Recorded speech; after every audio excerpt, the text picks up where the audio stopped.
प्राकृतिक चिकित्सा में भोजन को औषधि माना जाता है।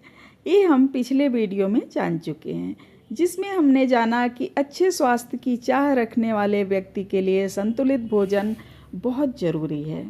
आयुर्वेद में कहा गया है, आरोग्यम भोजनाधीनम।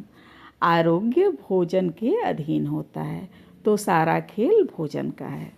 आज हम जानेंगे भोजन में पोषक तत्वों के उच्चतम स्तर को बनाए रखने के लिए हमें क्या करना चाहिए। हम जो भोजन करते हैं उससे 7 चीज़ हमें मिलती है। सबसे पहली चीज़ जो है वो है कार्बोहाइड्रेट, जो पचने के बाद ग्लूकोज में परिवर्तित होता है। और कार्बोहाइड्रेट हमें मिलता है, उसके मेन सोर्स हैं गेहूँ, चावल, जौ, बाजरा और मक्का। दूसरी चीज़ जो आवश्यक है वो है प्रोटीन, जो हमें मिलता है 2 दलीय अनाज से, जैसे हर तरह के दालों से, दूध से, दही से।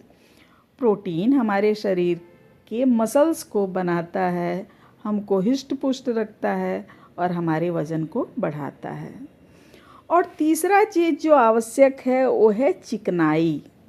और मानव शरीर को 40 ग्राम चिकनाई रोज़ लेना चाहिए, जिसमें से 20 ग्राम चिकनाई जो हम अनाज, सब्जी और फल लेते हैं उससे पूरा हो जाता है। 20 ग्राम चिकनाई बाहर से लेने की आवश्यकता है।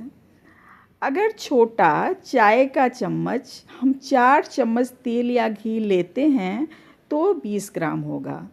अगर आप उबली हुई सब्जी या स्टीम करके सब्जी खा रहे हैं तो उसके ऊपर से घी डाल सकते हैं। अगर सब्जी छौंक लगाकर बना रहे हैं तो उसी रेशियो से घी या तेल डालना चाहिए। अगर आप उससे ज़्यादा तेल लेते हैं तो नुकसानदेह है। हाँ, चिकनाई की आवश्यकता हमें है, क्योंकि हमारे शरीर में 206 हड्डियाँ हैं, जिसके लुब्रिकेशन के लिए चिकनाई की ज़रूरत है। मेवे में जैसे बादाम, अखरोट, पिस्ता आदि में जो चिकनाई पाया जाता है वो हमारे शरीर के लिए बहुत फ़ायदेमंद है। वो हमारे ब्रेन के लिए, हमारी हड्डियों के लिए और हमारे जोड़ों के लिए बहुत फ़ायदेमंद है, लेकिन तब जब इसको लिमिट में लिया जाए। अगर इसका ओवरडोज करते हैं तो नुकसान ही करेगा, फ़ायदा नहीं। और फिर चौथा हमें ज़रूरत है मिनरल्स की, जैसे आयरन, कैल्शियम, मैग्नीशियम आदि अनेकों मिनरल्स हैं जो हमें आवश्यक हैं। वो हमें मिलता है अंकुरित अनाजों से, सभी तरह के फलों से, सभी तरह की सब्जियों से और नट्स से। और पांचवा जो हमारे लिए आवश्यक है वो है विटामिन्स, जो 2 प्रकार के होते हैं। एक पानी में घुलनशील विटामिन होता है और एक चिकनाई में घुलनशील विटामिन होता है। पानी में घुलनशील विटामिन 2 होते हैं, विटामिन बी और विटामिन सी। इसलिए इसको रोज़ लेने की ज़रूरत है। 2 नींबू अगर हम रोज़ लें तो विटामिन सी की पूर्ति हो जाएगी। और अगर हम चोकर सहित आटे की रोटी खाते हैं तो हमारे विटामिन बी की पूर्ति हो जाती है। और चिकनाई में घुलनशील विटामिन जो है हमारे शरीर में स्टोर रहता है, वो है विटामिन ए, डी, ई और के। विटामिन ए गाजर में काफ़ी मात्रा में पाया जाता है और भी कई सारे फलों में पाया जाता है। विटामिन डी हमें धूप से मिलता है, इसलिए रोज़ धूप में ज़रूर टहलना चाहिए, बैठना चाहिए। और विटामिन ई अंकुरित अनाज में काफ़ी मात्रा में मिलता है और हर तरह के फलों में पाया जाता है। और विटामिन के सब्जी, सलाद, अनाज, फलों में पाया जाता है। इन चारों विटामिनों को हम अनाजों, फलों, सब्जी और धूप, सलाद से प्राप्त करते हैं।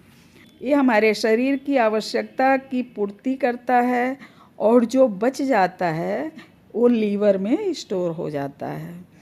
और जब शरीर को आवश्यकता होती है तो लीवर से हमारा शरीर ले लेता है। और छठवां चीज़ जो है वो है पानी। ये तो हम सब ने सुना ही है कि जल ही जीवन है। तो हमें स्वच्छ पानी रोज़ 2.5 से 3 लीटर पीते रहना चाहिए। इससे कम पानी नहीं पीना चाहिए। और 7वां चीज़ जो है वो है फाइबर। फाइबर पेट को साफ रखता है, शुगर को नियंत्रित रखता है, फाइबर कोलेस्ट्रॉल को नियंत्रित रखता है, फाइबर से हाई बीपी कंट्रोल में रहता है। इसलिए भोजन में फाइबर बहुत आवश्यक है। और फाइबर हमें मिलता है अंकुरित अनाज से, चोकर सहित आटे की रोटी से, दलिया से, सभी तरह के फलों से, हरी पत्तेदार सब्जियों से, सलाद से। सलाद को अपने आहार में ज़्यादा से ज़्यादा शामिल करें। इसको कच्चा खाने से आपको विटामिन और मिनरल तो मिलेगा ही, इसको चबा चबा कर खाने से दांत और मसूड़े दोनों ही मजबूत होंगे। अगर इस तरह से हम समझकर आहार लेते हैं तो हम तो निरोगी रहेंगे ही, हमारा पूरा परिवार निरोगी रहेगा। इतना समझना बहुत आवश्यक है कि हमारा शरीर भोजन और पानी से बना है। तो अगर कोई रोग होता है तो डॉक्टर के पास क्यों भागते हैं हम? उससे क्या होगा? अपने भोजन और पानी को पहले ठीक करो, बीमारी अपने आप ठीक हो जाएगा। क्योंकि सारी बीमारी आहार से होने वाली त्रुटियों से है। आज के लिए बस इतना ही। मैं उम्मीद करती हूँ कि ये वीडियो आप लोगों के लिए बहुत लाभदायक होगा। मिलते हैं अगले वीडियो में। तब तक के लिए do like, share and subscribe, ताकि ये जानकारी ज़्यादा से ज़्यादा लोगों तक पहुँच पाए। Thank you so much.